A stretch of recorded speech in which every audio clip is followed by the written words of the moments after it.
Ryan Reynolds here for, I guess, my 100th Mint commercial. No, don't. I mean, honestly, when I started this, I thought I only have to do like 4 of these. I mean, it's unlimited premium wireless for $15 a month. How are there still people paying 2 or 3 times that much? I'm sorry, I shouldn't be victim blaming here. Give it a try at mintmobile.com/save. Whenever you're ready. $45 upfront payment equivalent to $15 per month. New customers on first 3-month plan only. Taxes and fees extra. Speed slower above 40 gigabytes. See details. This episode is brought to you by Experian. Are you paying for subscriptions you don't use, but can't find the time or energy to cancel them? Experian could cancel unwanted subscriptions for you, saving you an average of $270 per year. And plenty of time. Download the Experian app. Results will vary. Not all subscriptions are eligible. Savings are not guaranteed. Paid membership with connected payment account required.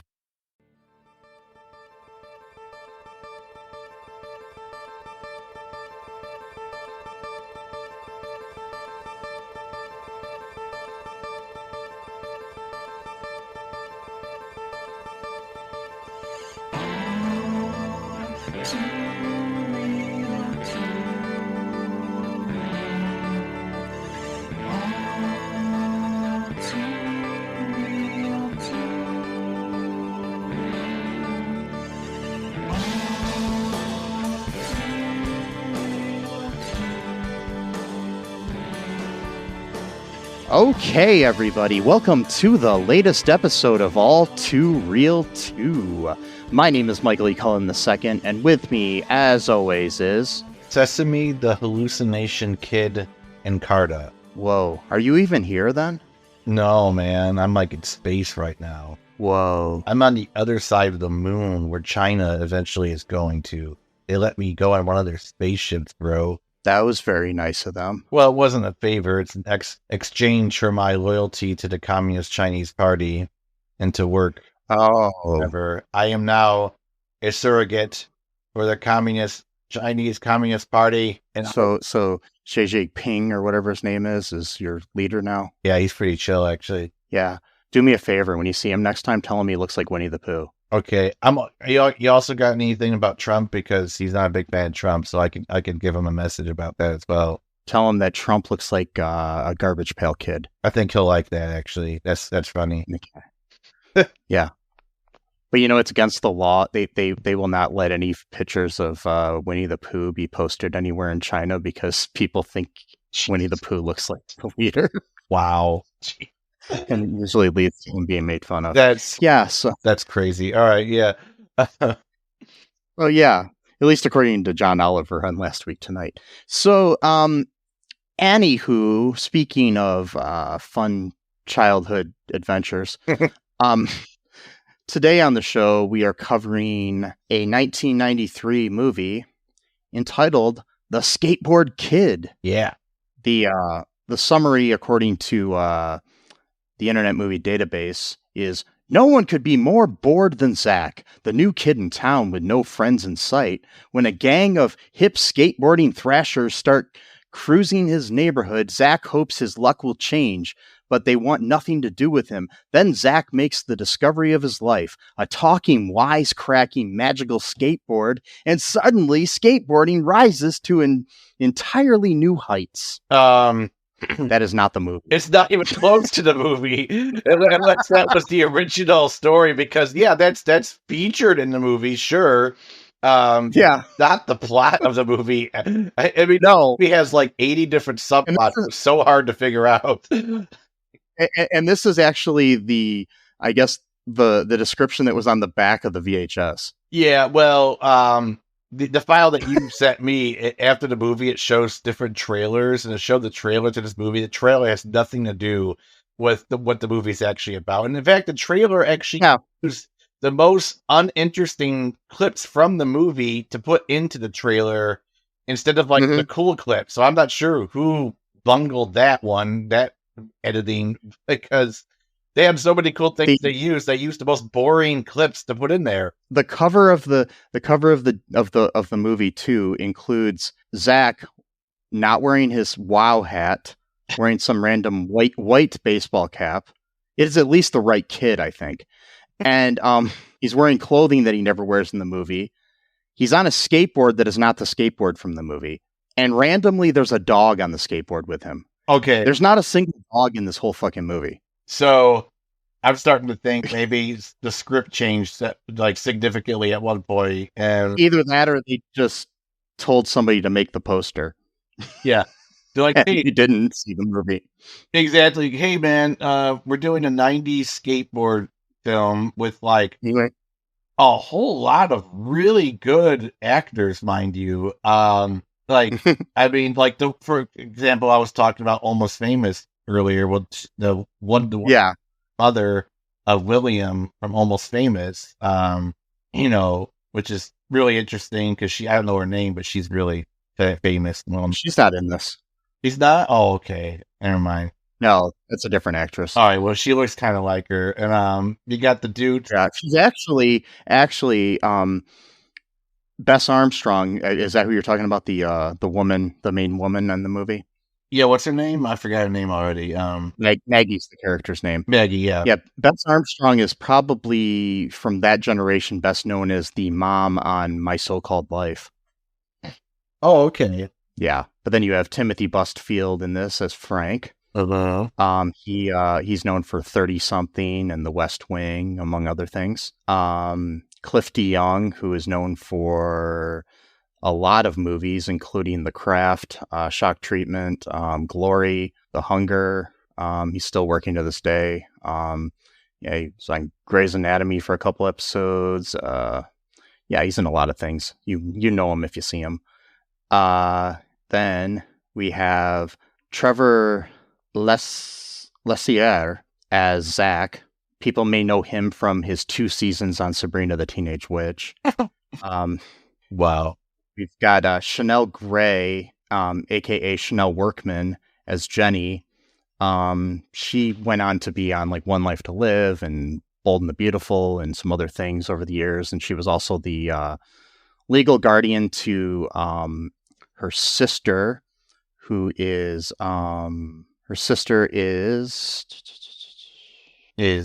nobody is Ariel Winter from Modern Family. Okay. Yeah, Interesting. And her brother is Jimmy Workman, who played Pugsley in the Addams Family movies. Uh-oh. Alarm bells ringing. Our fans are gonna be really interested in this one. Yeah, I know. And yeah, and it's an interesting story though. I read about this, like where their mother, I guess, was kind of abusive or something to both her and Ariel. And Ariel's like a lot younger than them because she was born after this movie came out even. So okay. She was born in 98. And then Jimmy took Chanel to court to try to get custody of his sister and everything, and it was like this whole thing. And then their dad ended up getting control over the finances, but Chanel still had like custody of the sister. It's a weird story, but anyways, very good. So you're gonna laugh at me again, but is the dad? I mean, not dad. Is Frank the guy who owns like the used car place, dealership or whatever? Is that Frank? Or is that no? It's Dan. Sorry, Dan. Dan. The name So character. you're gonna laugh at me, but was that the same actor from The Flight Navigator that we just watched last couple weeks ago, or is that a different actor? In fact, Is it him? it is. Okay, good. Yes. All right, well, at least I got that one right. All right. Yes, I forgot that he was in that. I totally forgot. Yeah, he played the dad in Flight of the Navigator. Okay, good. Yes. So yeah. Yeah, and we also have as far as other big stars in this movie, we have Dom DeLuise as the voice of Rip, which in my opinion stands for Rest in Peace. Yeah. Because Dom is no longer with us. I mean, the movie came out 16 years before he died, but still, preemptively, it was prophetic. Yeah, it prophesized that one day Dom DeLuise would die, like every other human. The prophet, but, so you should write your own Bible or Quran now. Like, yeah, it's the Skateboard Kid, spiritual guide to life. Um, Yeah. we call ourselves skateboard freaks. That's what we call ourselves, our followers of this religion. We base our whole lives on the movie The Skateboard Kid, and philosophies. It teaches us a lot of lessons. A lot of parables in there, much like the Bible. Absolutely. And, I mean, we had to workshop that idea because at one point we're going to call ourselves the Kid Freaks. We're like, no, that's not a good idea. Yeah, kind of creepy there. Yeah, so I went with Skateboard Freaks because, that was the title song of the movie. What? Skateboard Freaks. Is that what it was called? Yeah, the movie that plays at the beginning of the movie, the song that plays at the beginning of the movie is Skateboard Freaks. My God. Yeah. This movie's really very 90s. Like it's almost like peak 90s. Like 1993. To me, 1993 is peak 90s. That 93, 94. That to me is like everything after that. We start slowly getting into the 2000s culture, but 93 is a little bit. I mean, you kind of like. I mean, I guess I consider up to like 96 because that's when I graduated from high school. So I consider that still part of the 90s. So. Yeah. But yeah, this is like your time of like Nirvana just catching on, and and hip hop being cool, and stuff like that, and skateboarding being cool. Mm-hmm. Yeah, this movie was written by Larry Swerdlove and Gary Stewart Kaplan, directed by Larry Swerdlove, who is known as a writer for things such as The Disease They Call Fat,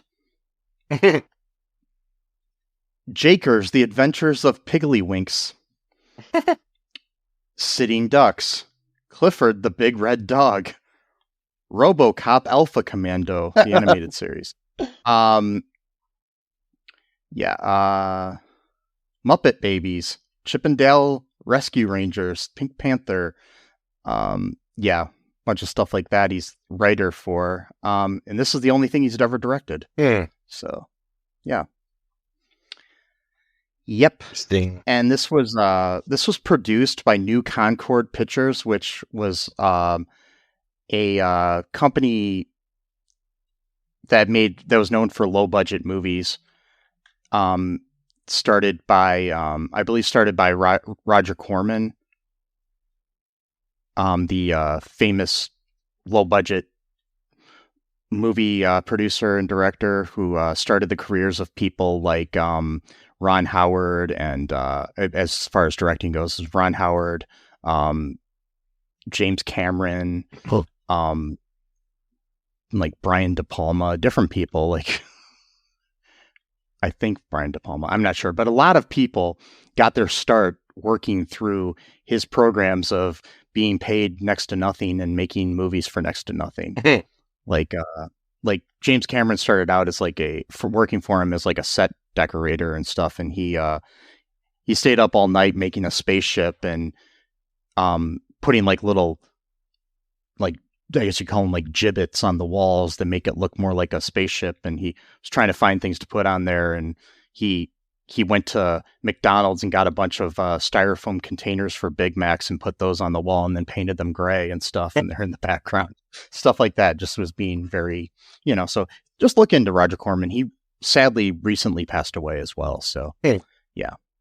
So here we go. I'm pretty sure that he owned New Concord. Otherwise, I'm just going off on a person that has nothing to do with the movie.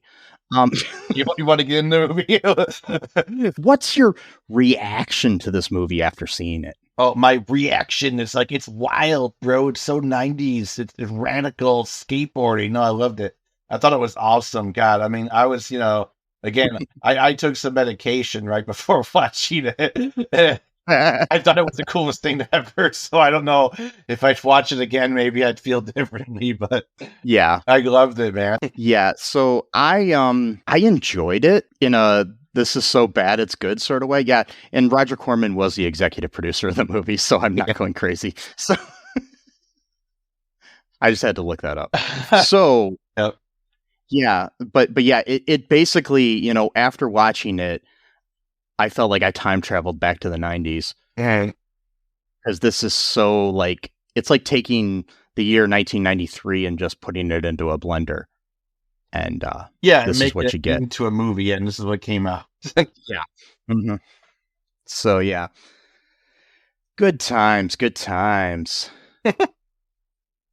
as they say in the 90s. Oh wait, Well, as they say in any decade, but yes. But specifically, whenever I say it, I'm quoting Phil Hartman from News Radio. So oh, okay. Well, yeah, then it is definitely the 90s. Yeah. So what goes down in this tubular movie, man? But tubular movie. Well, it's so hard to break everything down, so I'm just going to go through the basic, the skeleton, if you will. Yes. Of course, if you fall down from your skateboard, you're probably going to break some bones, which is going to hurt your skeleton. So, be careful. Yes. Where And much like the dog on the poster, though, there is no skeleton in the movie. True. Yeah. Well, actually, there's several skeletons. They're just covered by skin. Skin, yeah. And so we begin with, I had no idea what was going on. So like this Zack is one of our main characters. He's skateboarding with these guys, and I'm sitting there thinking these are like his friends or whatever. But then Dad honks the horn on his car, and so he's like, oh, looks at him like, I gotta go or whatever. And so then he goes, and then his dad's like, oh, you're gonna love this new town we're living in. So I'm thinking we're going like a Karate Kid type situation. Like his mom's, going all the way across the country. Same thing for his dad. That was like the last time he was ever going to see his friends. And so he was kind of like sad, he's got to do like one last skateboarding with the bros, type of thing. But no, they're moving directly into the town. So I don't know if Dad filled up for gas and Zack was just going to do some skateboarding for a few minutes, I guess. But then Frank, his father, he is starting his own TV network or TV station or whatever. He's taking over one. Oh, he's taking over one. Okay. And so that's why they're moving. But I guess they're moving directly into the town next over or the same town. And so he's looking at a map to try to figure out where to go. And then the skateboard kids already somehow show up where the car is. I'm not sure how they were able to do that, but okay. And they're like riding on both sides of the car. And then Zack is trying to like let them know that like, hey, there's a bunch of these kids like skateboarding right next to us. Why don't you, pay attention? And then one of them has a chicken costume. Oh, that reminded me too. Oh, yeah.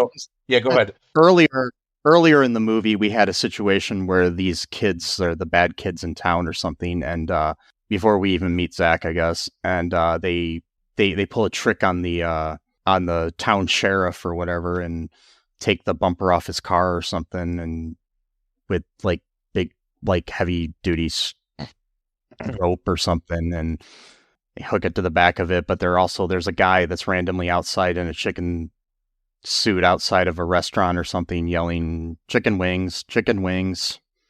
Kind of reminds me of the Trilby Diner guy. Hamburger, cheeseburger. Wearing a hot dog suit. Yeah, screaming hamburger. He had an identity crisis. Cheeseburger, hamburger. So right at the bat, we already got stolen property from a restaurant, damage to a police vehicle, which is already a very big crime, even if you are a minor and a delinquent. And also attempted physical assault and/or murder or homicide, not homicide, but just killing of a police officer because something crushed his car. And a guy in a chicken suit. Yeah, exactly. So physical assault of him and stolen property of the restaurant. Yeah, I mean, they almost committed chickencide. Yeah. Yes. Yes. Yeah. Chickencide. That's good.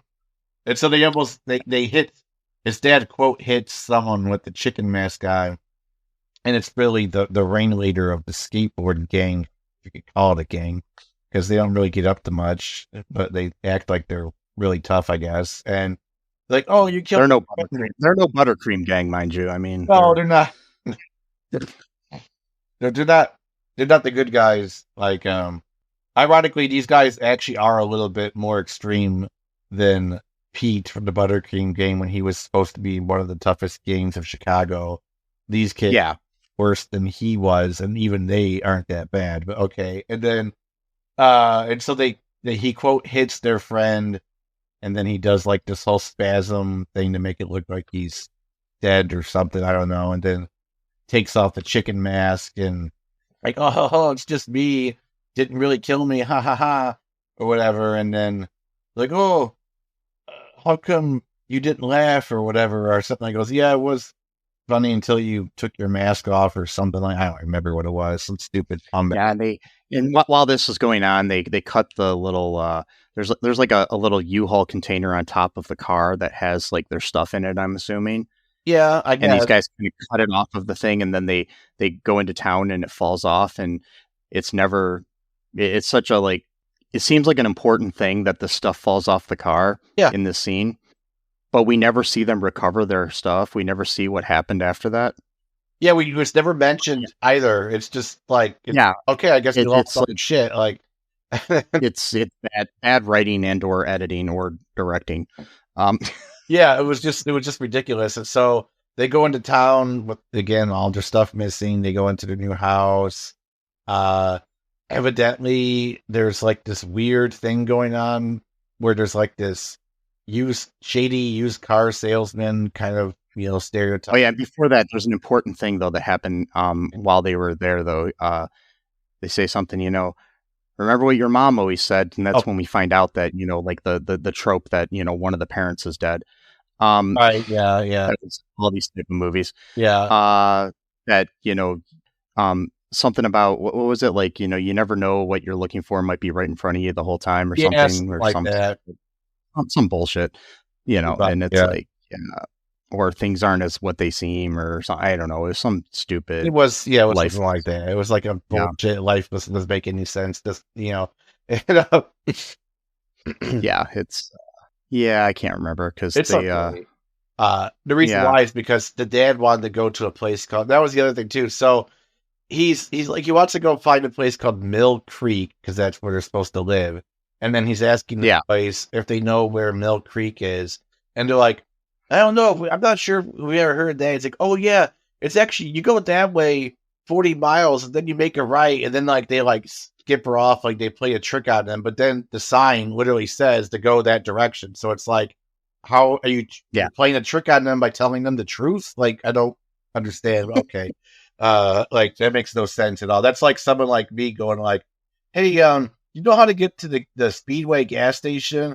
And I'm like, oh yeah, you just go up there about like, I don't know, 1 mile, and then the gas station's on the left. I go, and I run away, but then they go and they're like, oh yeah, the Speedway is there. Like, I'm not sure why he thought he was playing a trick on me. Like, I don't get that, but okay. I guess these kids aren't really all put together very well. So maybe all the skateboarding is kind of giving brain damage because they like fell real hard and then like, and now they think that they're pulling tricks on people. So I don't know. I mean, I never thought that I would wish social media on kids, but I think these kids needed it. Yeah, probably. Yeah. Yeah. I don't know, dude. So this movie's just so wild because there's so many things going on in this movie that's hard to even.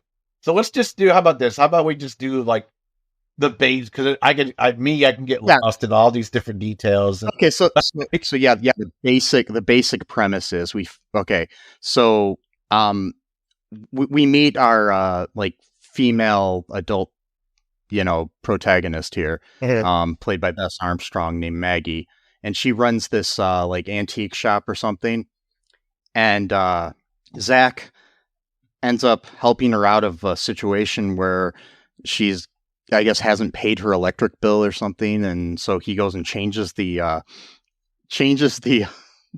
meter so it reads that she doesn't owe anything, which I don't think anybody would buy that. But anyways, before he does that, he sneaks into because he's being chased by the bad skateboarding gang, and he goes into her antique shop. And before this happens, I just have to address this situation. Okay. So she has this goldfish on Mm-hmm. Yeah. on a shelf. He puts the goldfish in this lemonade thing. But why? Why? What was the point of this? That's the thing. He goes in to help this lady out, but he also kills her pet. What does that guy? How would that even help matters? Like I don't even understand. And she gives like, lemonade to the meter reader guy, and he drinks the goldfish. He swallows. And somehow this is supposed to be humor. But so she just let her own fish pet die. But again, what was the utility behind this? No pun intended, because utility guy. But like, but they're really, I mean, script wise, there is no purpose to this at all. Just killed her pet because you thought it'd be funny. And it's not even funny. So that's just That's the other thing too. So this guy is supposed to be an idiot. I get that, okay, but just because you're an idiot doesn't mean that you don't have physical sensations. So how would he not feel a slimy fish going down his throat exactly as he's drinking lemonade? Like, wouldn't you have spit something out at that point? Be like, what? And there's no aftermath to it either. We don't see him get sick. We don't see him, nothing. There was no point to it. It's like, I mean, I wrote a screenplay last year, and then had my friend look it over, and I had like a whole like elaborate scene where people get stuck in a porta potty and stuff like that, but it didn't really move the plot forward, and it had nothing to do with the plot. I just thought it was funny and put it in there. And somebody went over my script and pointed that out to me, that there's no need for this whole scene. You can cut like these 10 pages right here. So I was like, yeah.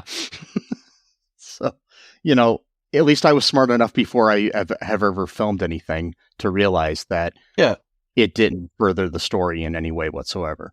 So, yeah. Right. It's just, I don't know, man. Like, that bothered me a little bit, because he just killed this woman's poor pet for no reason, just because he thought it would be like a cool joke, I guess. And then, like, so we find out though later on, there's like this whole weird, like, pseudo love triangle thing going on, but not really, because like our antagonist Dan, he's like your typical like shady used car dealer type guy or whatever, and he's like, comes from family money. His whole, I mean, his grandfather was like really shady too. It's like pretty much that's how they got their money, is just through tricking people and armed robbery. At one point, I think he said what his grandfather had committed, or great grandfather, I'm not sure. Yeah, and it's like somehow they stole money from Maggie's family years ago or something, right? Somehow. Because her family was wealthy too, her ancestors, and so there's like this weird like town history thing going on. And then his dealership right across the street. When I mean right across, I mean like right across the street, like 10 steps and you're at her store type of thing. And he's like, charming and slick talking type dude or whatever. And he's always asking her to marry him, because I guess they're sort of dating, I guess. And she's like, I don't know, Dan, like, it's a little bit too soon for that. Let's just, see how this goes, kind of thing. And he's like, okay, sure, whatever. And then he wants to buy this like bubblegum machine from her, and like pays like way more than what it's worth. Way too much to help her out. She's like, no, Dan, like, stop doing that. And he's like, come on, I really want this. So finally she relents and lets him pay for it. And then he just like throws it in the trash, which is another weird thing. So they're right across the street from each other, and she wouldn't at one point see that he had just thrown the thing in the trash that he bought from her. It's one thing if you live far away and then you throw it, like, let's say in like one of those big dumpsters that like apartment complexes have or something like that. But like right across the street where like you could just walk 10 steps and you're at the other location, like she's not going to see that. So already we kind of get indication that this guy's bad news. Not like the bad news bears, more like the bad news bandits. I don't know. I guess because or Fox News. Anyway, so that too. And so like for what, okay, so just to jump ahead a little bit. So she wants to give him something because he helped her out. So he's like, well, my skateboard's broken. Can you fix it? And she's like, I don't know. It looks like it's pretty broken. But she's like, wait a minute. And lo and behold, there's a skateboard just hanging on her wall for no reason, apparently, in some hippie guy owned it, I guess, before, apparently from the 1970s or 60s. Were skateboards even a thing back then? I'm not even sure, but well, skateboards have been around since the 50s, but in some way or another, I think, or maybe, I don't know, I'm not sure, but maybe the 70s, I don't know. I'd have to look up the history of skateboards, but yeah. And so she gives him this like hippie-ish, like it's got all like these, psychedelic. This kind of brings me to my second point here, is where I'm thinking the tone of the film gets really dark, but not really, because it's really lively. But in my headcanon, something really bad happened, and the rest of this movie is essentially a hallucination. Hence why I called my name the Hallucination Kid, as opposed to the Skateboard Kid. So he takes it. Yeah, skateboards have been around really since the 40s. Really? Okay. Well, all right. In some way or another, not obviously as advanced as, Tony Hawk type skateboarding, but yeah. Right. So yeah. Okay. Well, there you go. And so he basically like tries to do his own design, and he goes into his garage and he's doing a bunch of work, to kind of change the colors a little bit. And then he ends up going to sleep one night in the garage, and he's sleeping with the skateboard, I guess. I don't know, for some reason. And I guess, he likes it a lot. So, and then there's a thunderstorm. I sleep with a skateboard every night. I don't know about you. It was like his security skateboard instead of a security. Yes. I hug a skateboard every night before I go to sleep. Yeah. It's this thing I do. And so I don't even skateboard. I never have, but I just sleep with a skateboard. It's like a thing that all the cool kids are doing. Yep. And so he's sleeping with holding the skateboard or whatever, and a thunderstorm happens. And then here's what I don't understand. So he's kind of like, he's really trying to trick out a skateboard. He's putting like a motor on it. He's trying to do all this cool shit. And so lightning strikes the skateboard. Okay, understandable. And, I could understand, at least from a fictional point of view, of how lightning could supercharge this motor, even though it would just destroy the motor. But fine, I can sort of understand from the fictional point of view of all this electricity, bro, go straight into the motor, which makes the skateboard super fast. Okay, I get that. But giving the skateboard a personality and a mind from a lightning strike does not compute. Literally does not compute at this point. So how would that how would a lightning strike create a person? Like, I don't get it. Okay, now I'm gonna give you an assignment here. Okay. Okay, there's a couple steps to this. All right. Okay, the first step, I need you to go buy a skateboard. Okay, sure. All right. Okay, you can probably do that. Anywhere. Just get a skateboard. It doesn't matter how big or small it is or anything. Right. Okay. How expensive, or just find a neighborhood kid that has a skateboard and just beat him up and take his. Well, I'm not going to beat up a kid. You just get a skateboard somehow. Yeah. I don't know how you got it. You wait until the next thunderstorm. Okay. Sleep outside. And I want you to sleep outside with like some kind of lightning rod in your hand, with the skateboard in your hand. Yes. And then just let lightning hit you and the skateboard and see what happens. Right.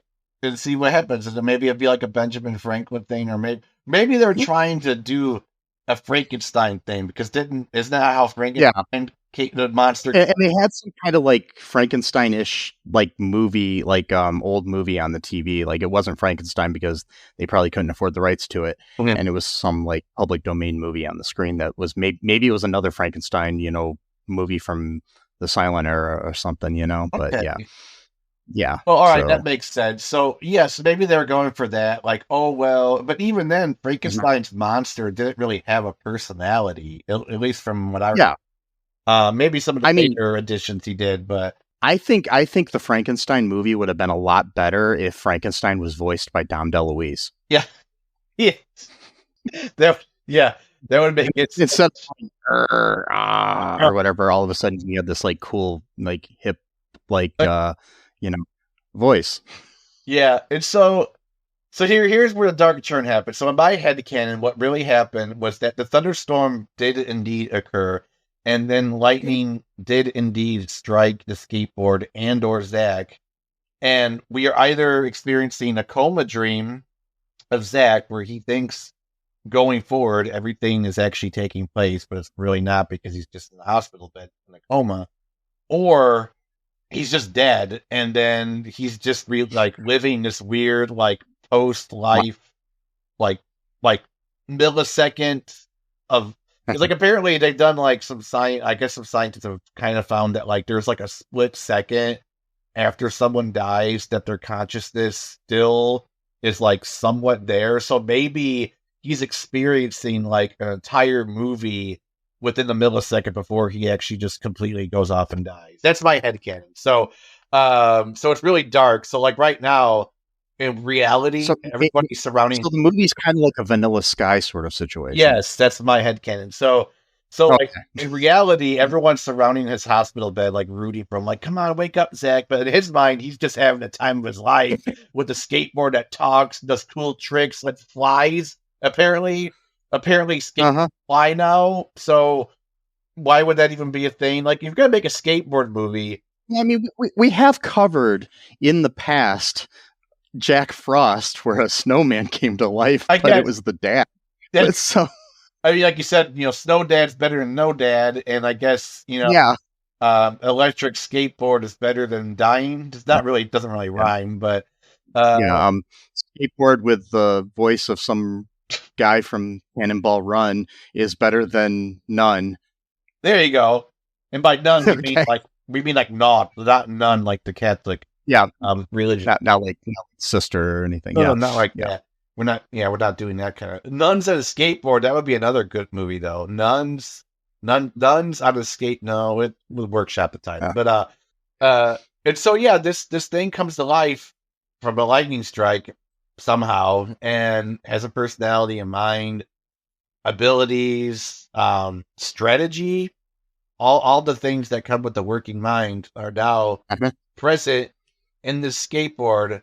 Which another thing that bothers me. So why did they give the skateboard a face? How would a lightning strike not only create? He'd already see what happened was he cut up this old remote controlled toy or something. Oh, okay, or old, kind of like a Batmobile or something that he cut up, and then he put the front grill of that on the front of his skateboard when he was doing his souping up when he was pimping his skateboard, Yeah, pimping his hit my ride, bro. And Exhibit comes out randomly and starts helping out. It's a weird thing.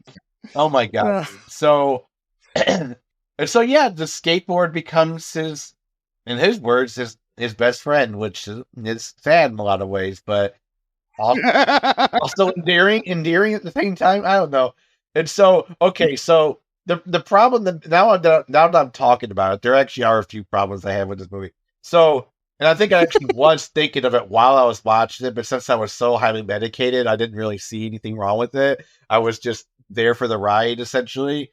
And then, by medication, I mean weed, but never mind. And then, so you can edit that part out. And so what happened was, the problem I was having was there was almost no stakes. And by steak, I don't mean the food stakes. There was almost Zack was just constantly getting away from the bullies almost every single time. And it had a certain while, it's come on, this is he's just getting away each time. How finally there were far too many scenes of him being chased by the guys and getting away. It's just probably about a half of the movie was that, and it just didn't need to be there, honestly.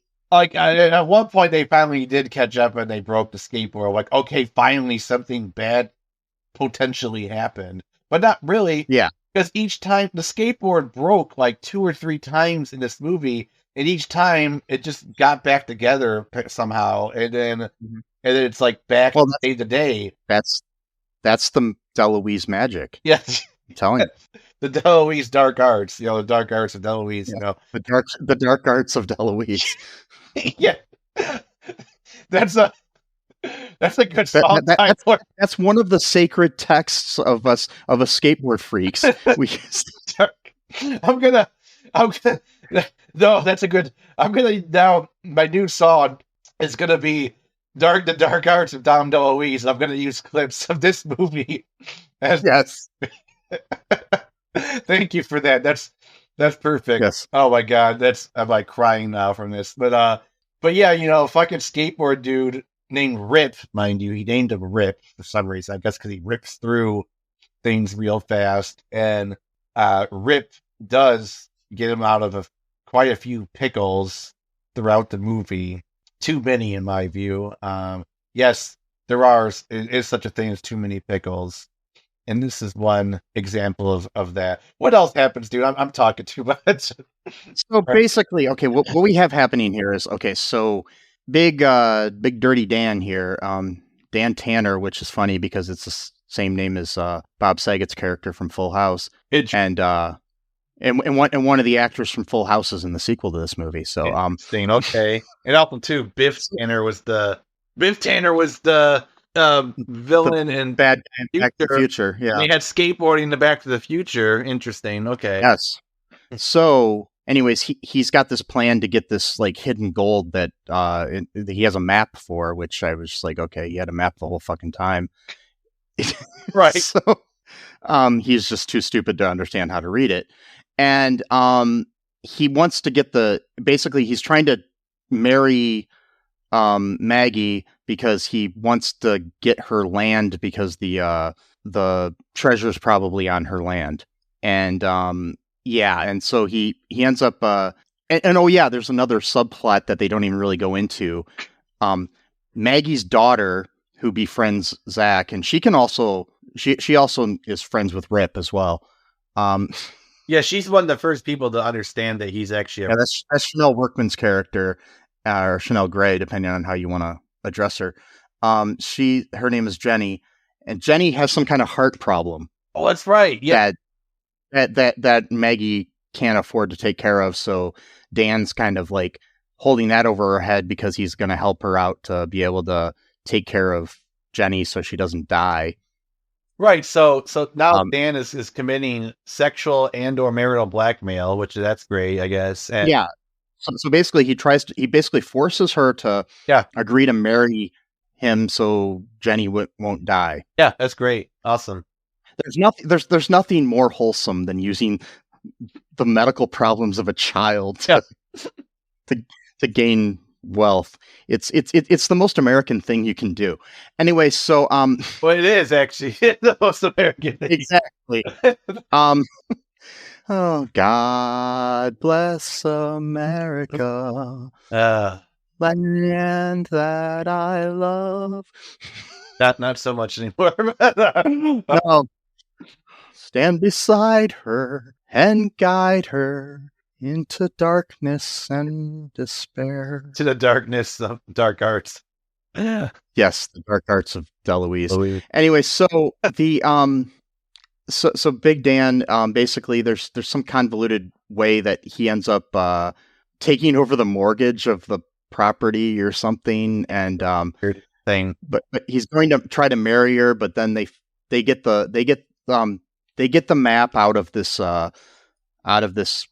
safe in his office after Zack overhears the whole plot and plan, which you never say out loud. Damn it. You stupid villains.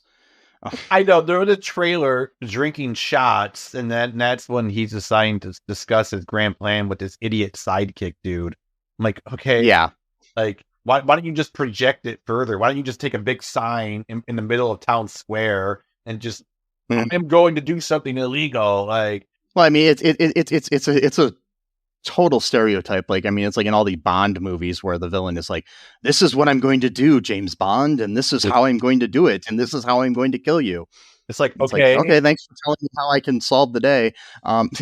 It's like, take away the element of surprise. Like, usually a victim is more I mean, I don't know. I never murdered anyone. Well, supposedly I haven't murdered anyone. But like, usually, you want your victims to kind of feel suspense. You don't want to walk them through the entire plot. Like, okay, so first they're going to take this car and we're going to steal it and we're going to drive about 45 miles east. And there's a water tower by there. Then we're going to shoot the water tower with the shotgun. And then the water's going to spill out. And the water's then going to spill into this river. But then the water's actually contaminated type of liquid, and then it's going to go into the water supply, and then it's going to hurt the fish. And then when you're fishing, by the way, the goldfish is going to go in there because the guy just pooped out the goldfish and it's fine. Don't worry, he didn't die. But now it's in real trouble because now it's in the polluted water.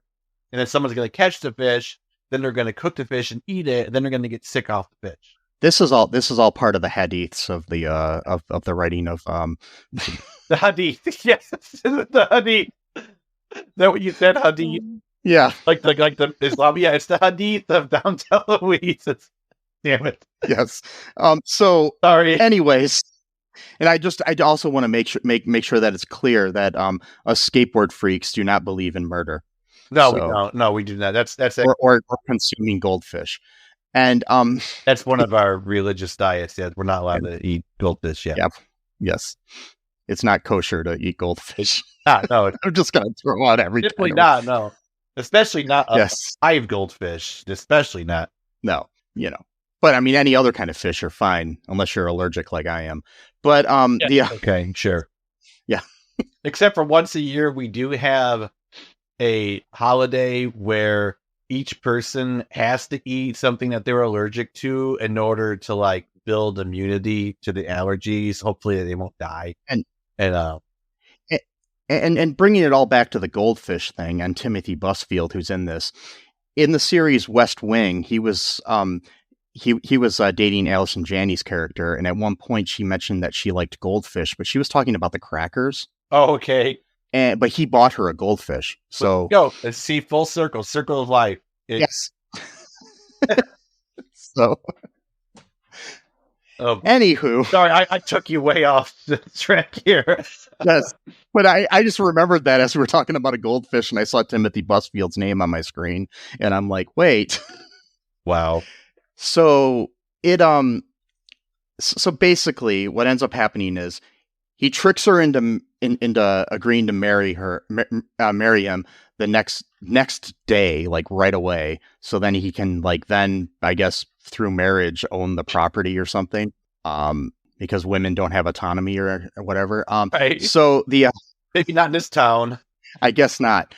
So he agrees to that. The wedding is happening, and this is after there was a day where they had dinner at the house of Zack and his dad.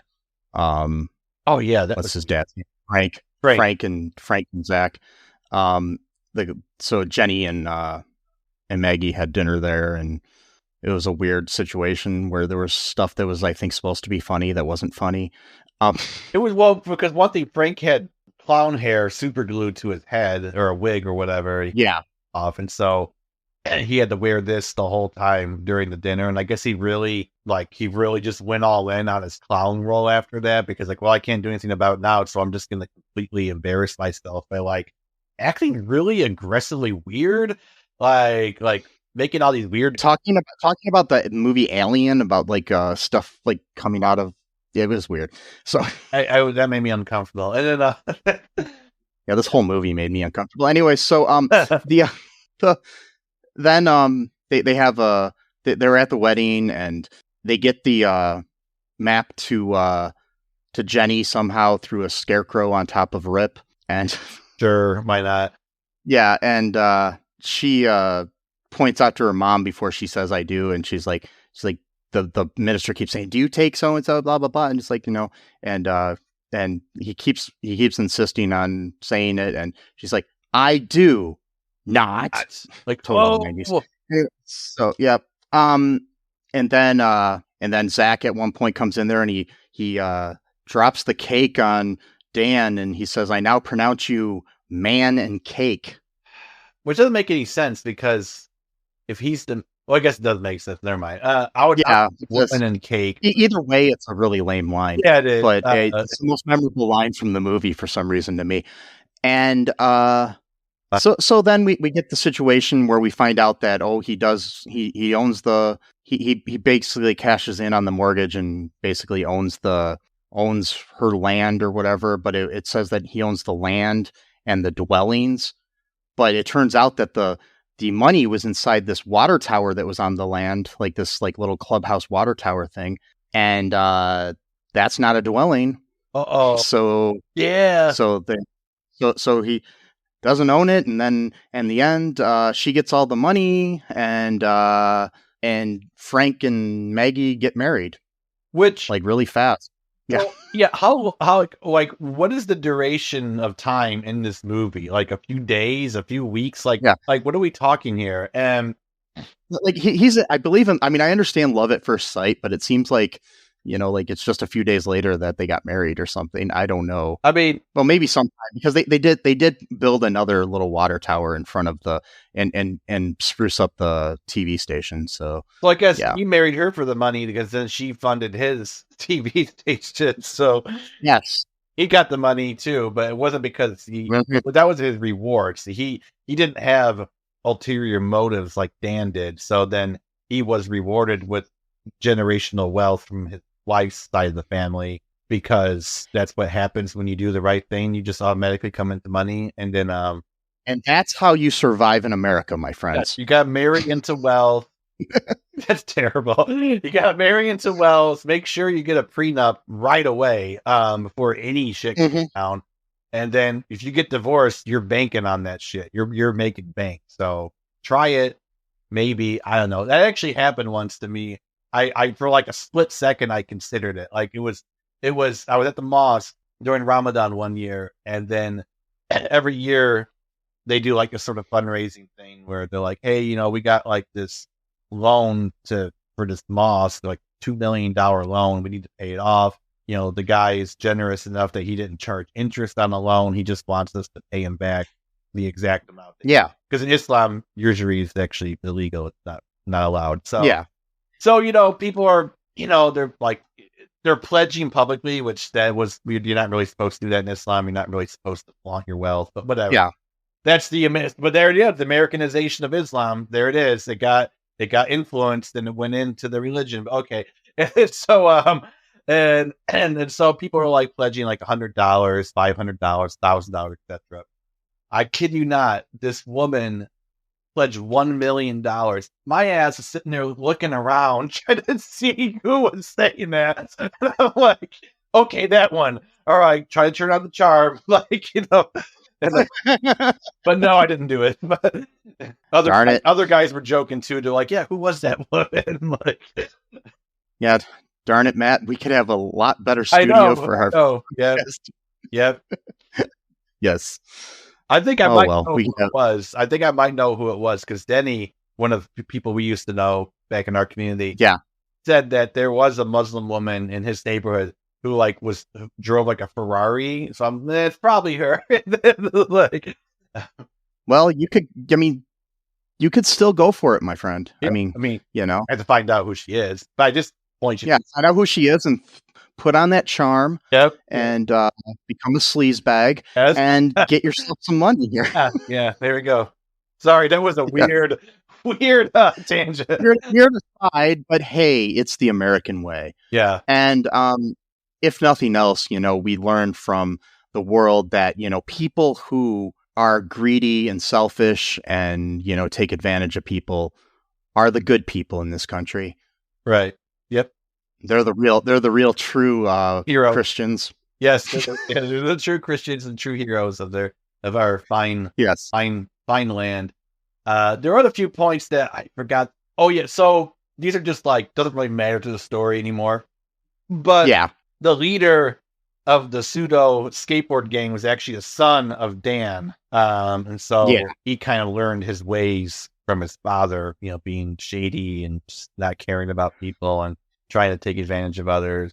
Yes, he's much like Don Jr. Yeah, pretty much. And Dan Jr. and Don Jr. Yes. Sorry, for a second I was like, wait, his name was Dan. Oh, no, you mean, gotcha. Yeah. Both.